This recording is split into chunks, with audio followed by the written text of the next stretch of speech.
It's my pleasure to introduce a neighbor and a friend, Jim McGuire.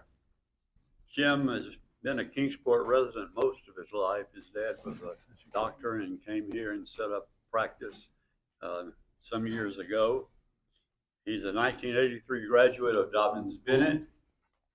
He also has a degree in computer science from Tennessee Tech and a master's degree in electrical engineering from Georgia Tech.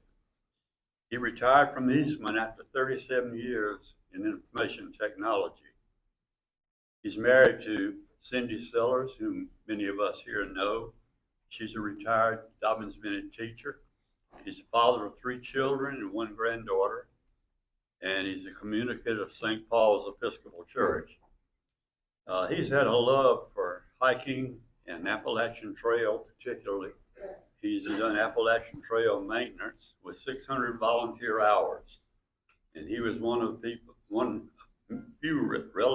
few people who through hike the trail in 2025 all the way from Georgia to Maine.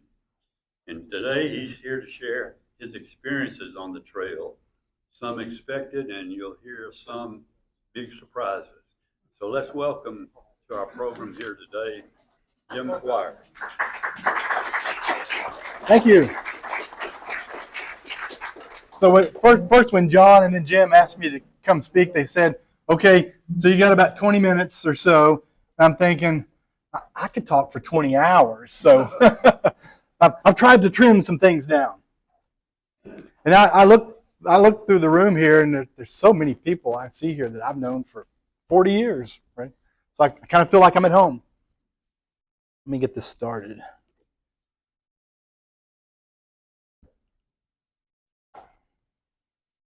That good? All right.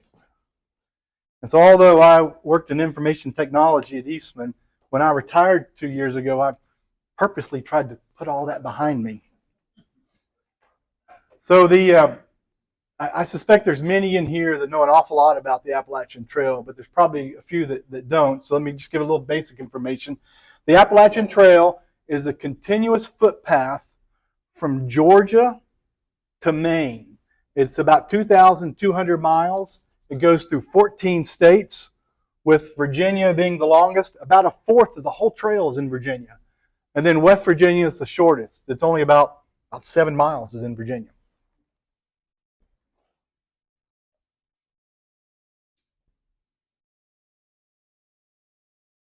I began my journey on February 17th.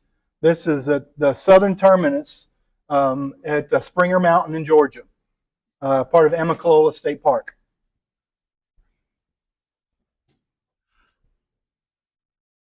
And I finished on August 23rd at Katahdin in Maine, at Baxter State Park in Maine.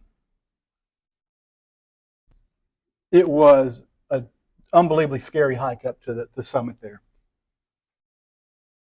All right, so just to give you kind of some numbers about my hike, it took me 188 days. Now, I wasn't hiking all those 188 days. I hiked for about 155 days, and then there were 33 days that I didn't hike at all. And in hiker terminology, that's called a zero. So any day you're not hiking, it's a zero. Sometimes you might hear a hiker refer to a Nero, and that's when you hike just a few, it's nearly zero, it's just a few days, 2 or 3, or a few miles, 2 or 3 miles is a Nero. And I did hike several Neros in there, but I just left it 155 days that I actually hiked and 33 days that I didn't. Now you might look at that and go, well, that's a pretty big number that you didn't hike.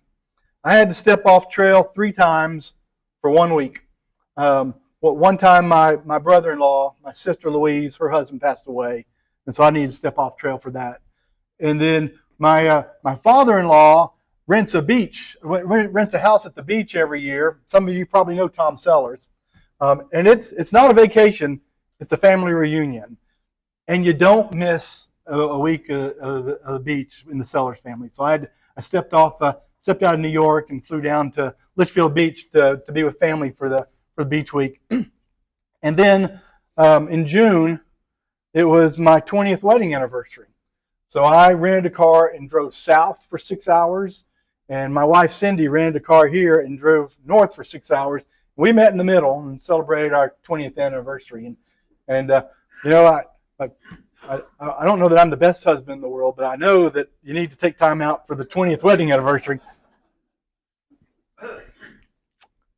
I was hiker number 175 to start the year last year.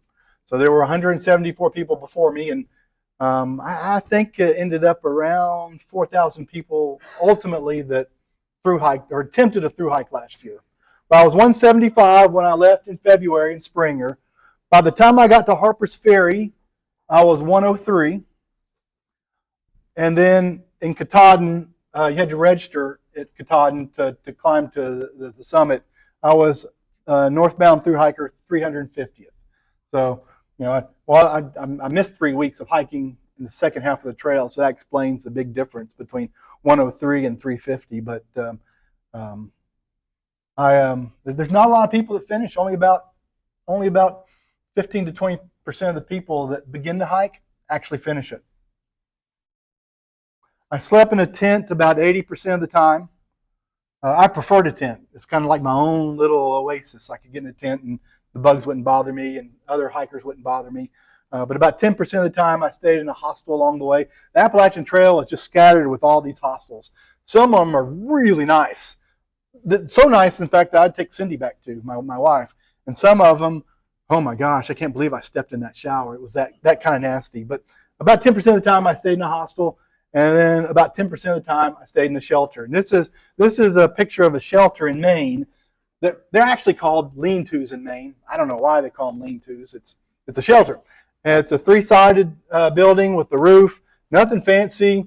You can see the string dangling down where you might hang your pack to keep the mice out of it. The tent to keep the mice out. That's one of the bad things about staying in these shelters is the mice. And you know, they wouldn't just run around; they would run over you. More than once I had a mouse run across my face. And here's the fun thing: if they don't have mice, that means they have snakes. So which do you want, mice or snakes? But this is typical. This is what a typical shelter looks like along the Appalachian Trail. My longest hike was a 26-mile hike that was coming out of Harper's Ferry along the Potomac River. It was really flat and it was easy to cruise, and that was my longest hike of the journey. Was a 26-mile hike. I averaged around 15 to 16 miles a day if you did an average. There were many times I knee rode into a town, so that was only 3 or 4 miles. So you know, as it averages out, it comes to about 15, 16 miles a day. So this is something I brought a prop. So I hiked 2,200 miles with 0 blisters. Now, as I was preparing for the hike, as I'd go and do a 6 or 7 hour hike, I would frequently get a blister on my pinky toe. Anytime I would jog more than about an hour, I'd get a blister on my pinky toe. It's just the way my foot works and the way it rolls under, and I was thinking, oh dear, I can't start a journey like this, getting blisters on my toes just after a couple hours. And so I was reading on Facebook where some girl talked about how Injinji toe liner socks changed her world. And so I thought, well, I'm desperate. I'll try anything. So I ordered a pair. They arrived the day before we were leaving to go to Springer Mountain. And so the very first time I wore them was on the approach trail up to the southern terminus of the Appalachian Trail. And they worked beautifully. They changed my life too.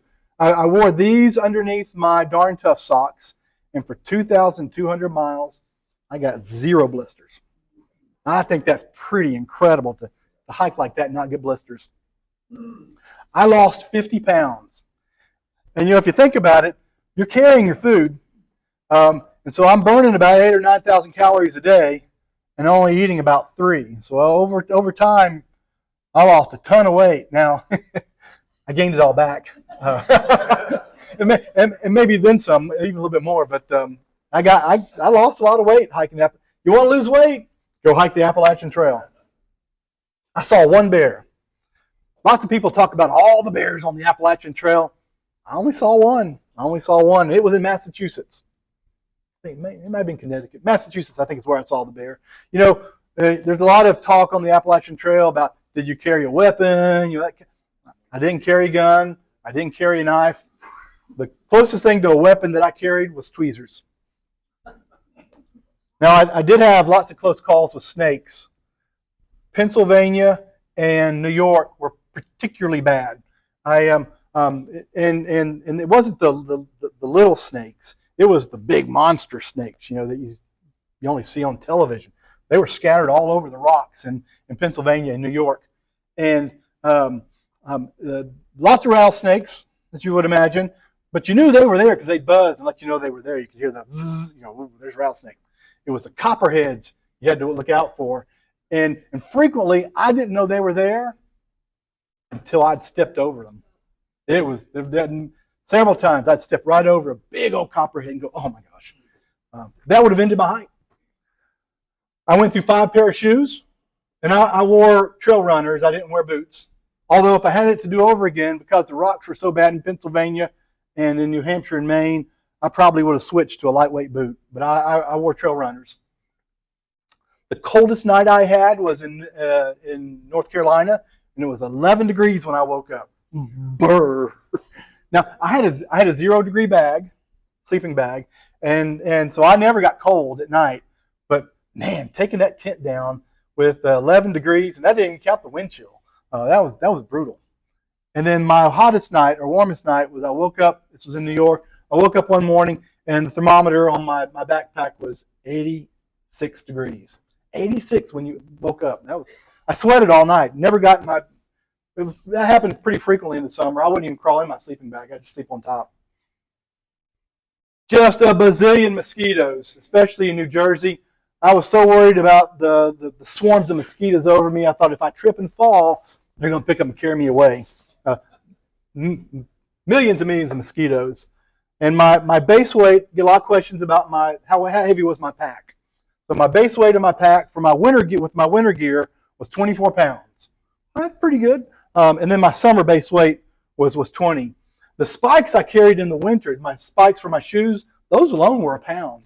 But I really needed them in the Smoky Mountains, so I'm glad I had them. The water and food can really add on your backpack. And if I was carrying a full bag of food and a full water carry, my backpack probably got up between 35 and 40 pounds.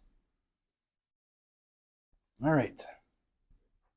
I get lots of questions about, okay, well, where did you go on the Appalachian Trail? So I thought I'd share this with you. This was my favorite privy. And this was in Maine. There's one similar to this on a section of trail not far from us in on Yellow Mountain Gap, where the old barn used to be. It's pretty similar to that. But this is one of my favorite right here. Notice I took this picture from the trail. So there's no door, there's no walls, and there's no roof. It's just you and all your glory.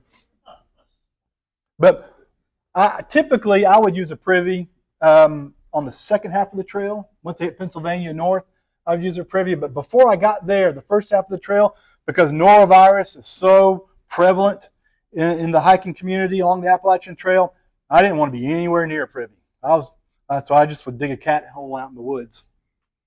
I get lots of questions about, well, where did you go? Well, that's where I went. You lose your modesty on the trail. I get lots of questions about, well, what was your favorite hike? So let me share my 3 favorite hikes with you. This one's in our own backyard. This one's up in Roan Highlands. You can. This is looking south back towards Grassy Ridge, and then Jane Bald and Round Bald is in Roan Mountain in the back, and over there is Beartown Mountain. So some of you may recognize this view here.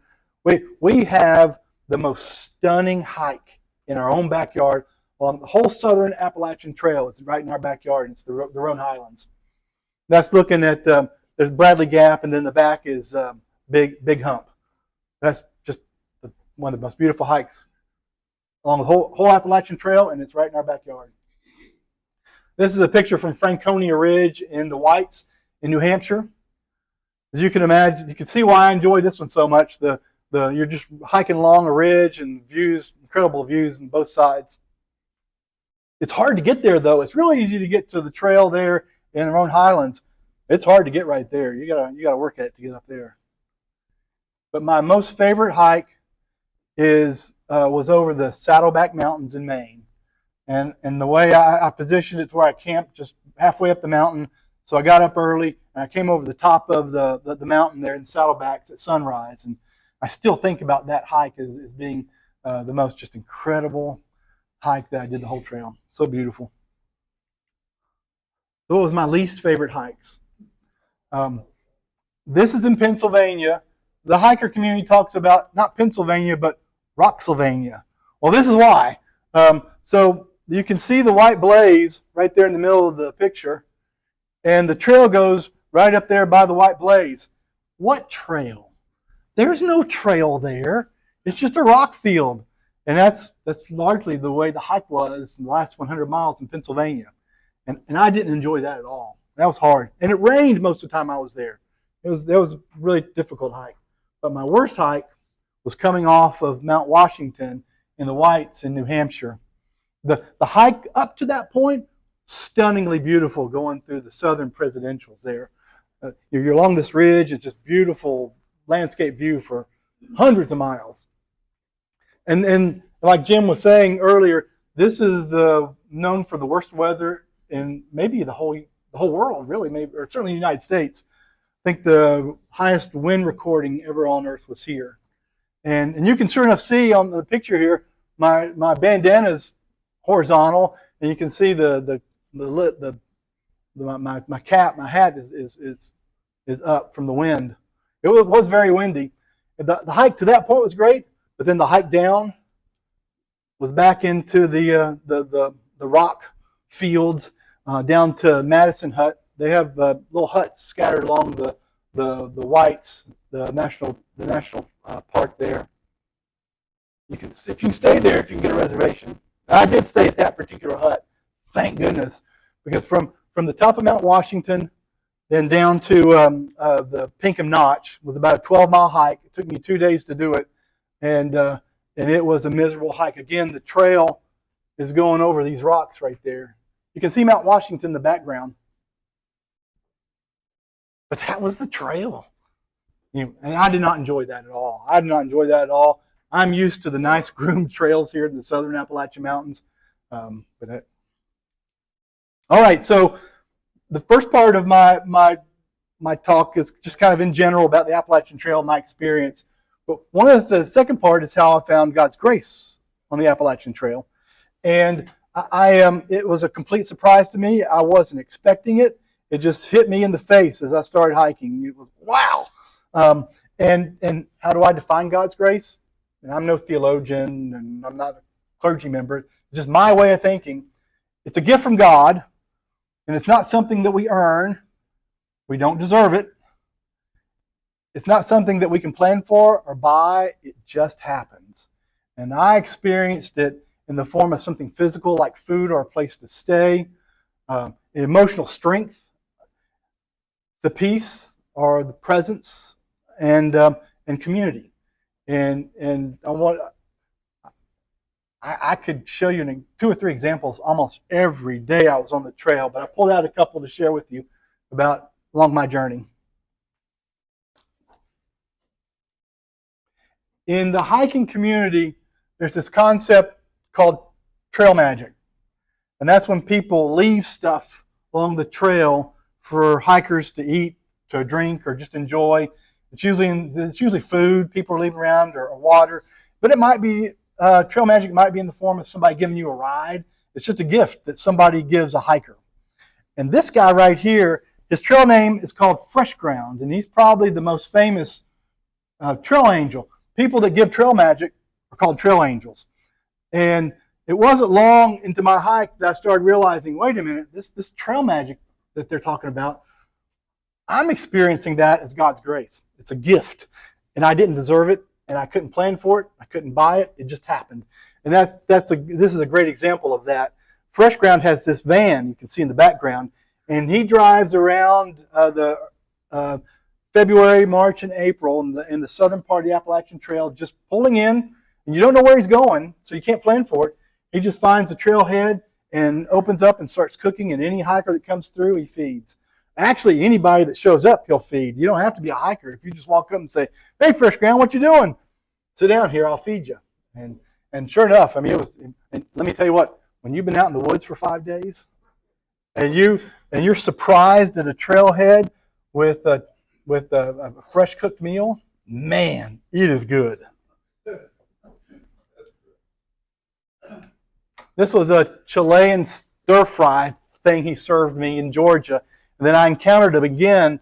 This is at Sam's Gap, just right off of Interstate 26.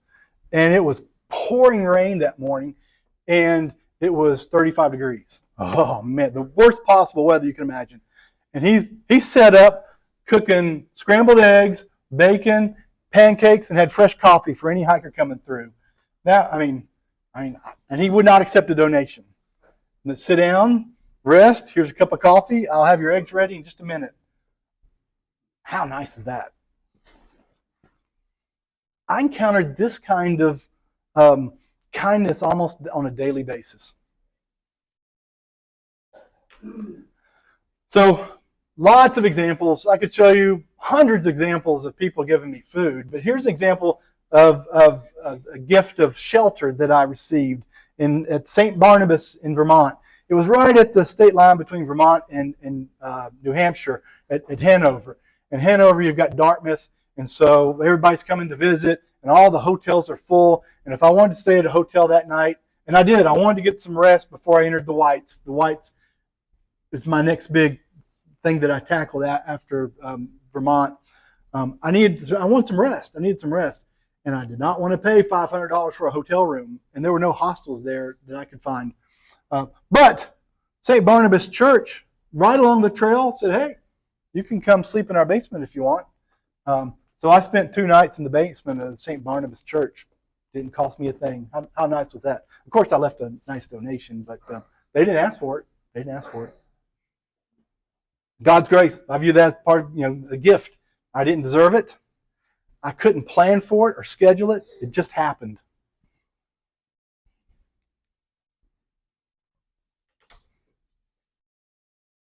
I feel God's presence and God's grace and emotional strength that I get from other people. And this was a very pivotal point in my Appalachian Trail journey. Pennsylvania just about destroyed me. I came out of Pennsylvania soaking wet, and my feet were bleeding. It was that bad. And the rocks are brutal. They're just brutal. And I thought, you know what? I've hiked more than half the trail. Maybe I'm done. I'm tired. And so I hit Delaware Water Gap, and I walk out on the bridge and say, I'm going to put a foot in New Jersey to say I made it to New Jersey. And I posted it on Facebook. And I put my phone up and made my way back to the hotel. It took me about an hour or so. And by the time I got back to my hotel, I pulled up Facebook. Over 70 people had commented about my Facebook post. "Way to go. You're doing awesome. We're really proud of you. Keep going, keep going." The support and encouragement that I received from friends on Facebook kept me in the game. The next day, I laced up my shoes and hit New Jersey. But I really believe I was going to quit that afternoon if it had not been for all that encouragement. Because part of me was really pleased with the encouragement, and part of me was going, well, dang, I can't let all those people down now.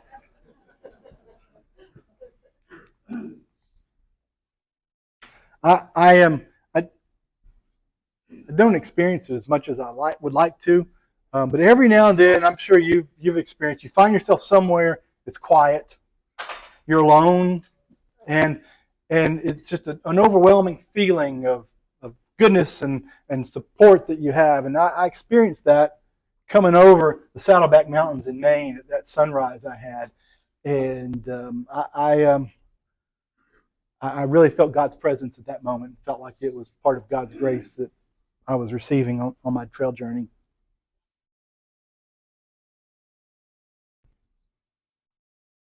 And then the community I live and work with and move through life with, I think that is part of God's grace that I live in. So let me, and I had like 20 slides here, but I pulled it out and I've had just a couple, so I won't bore you with all these slides. But let me talk about a couple of them. This guy right here, his name is Philly. I met him in Georgia. Never met him before. We just started hiking. We hiked about the same pace. We talked about the same kind of things. And we ended up hiking about 800 miles together. He was a section hiker. And this was at Pine Grove Furnace State Park in Pennsylvania. And tradition goes that when you're hiking, when you get to this point, it's kind of the halfway point. So you eat a half gallon of ice cream. So this is 10 o'clock in the morning, and we're eating a half gallon of ice cream before we start our day. But Philly has become a really important friend to me. We talk on a weekly basis. He's section hiking. He came through here in the spring, and I helped him. I slack packed him some and helped him, and he stayed at my house for several nights. And I think when he finishes up next summer, I may join him in Maine and hike Maine again with him. When I hit Maine last year, I was in pain, I was tired, I was homesick, and Maine is a beautiful state. And so I missed some things because of my desire to get it done. And I want to go back and experience that again. So I may go join him and hike Maine again next summer with him. But I didn't know him from Adam before I started hiking the trail. You might recognize some of these people. These were work friends of mine that came out and hiked with me.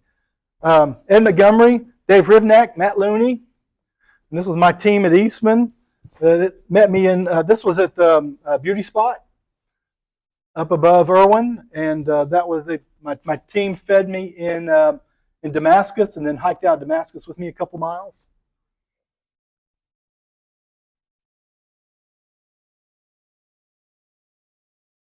These 5 men here, this was in Pennsylvania, in the rocky section of Pennsylvania. They go out once a year and do trail magic.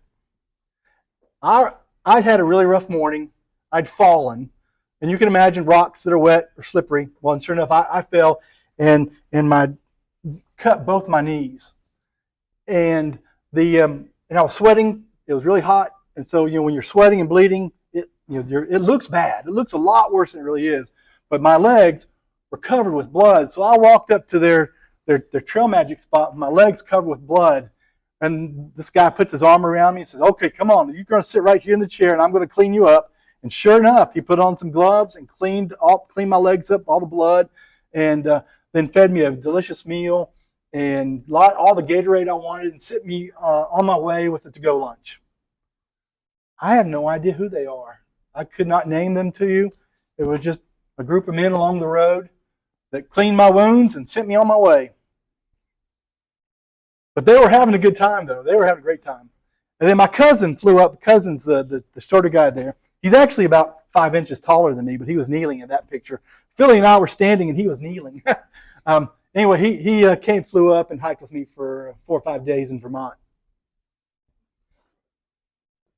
In Vermont, the Long Trail and the Appalachian Trail coincide for about 100 miles. Oh, of course, my trail angel. This is my wife, Cindy. And I can't tell you how supportive and helpful she was in my hike. I'm not sure I could have done it without her support. And this is the ranger station at the beginning of Baxter State Park in Maine. And you have to register as you come into the state park there. And she flew up to be with me when I finished. She couldn't actually go up to the top of Katahdin, but she was there and picked me up when I came off the mountain. And we spent a couple days up there. But I am so lucky that in my life, I've got that trail angel.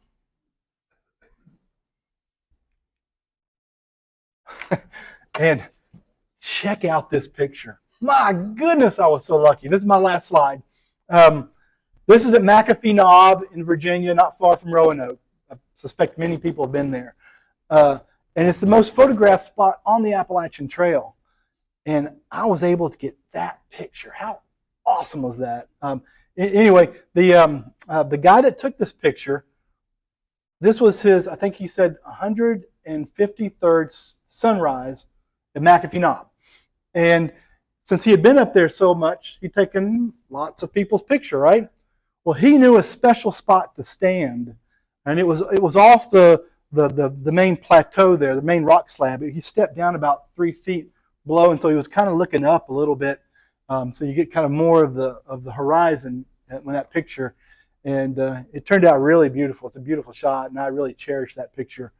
The magazine for ATC, the Appalachian Trail Conservancy, actually used this picture last quarter as the back cover of their magazine. I feel very honored to do that. But anyway, it was a great hike and great time on the Appalachian Trail, and that kind of concludes my prepared presentation. Any questions?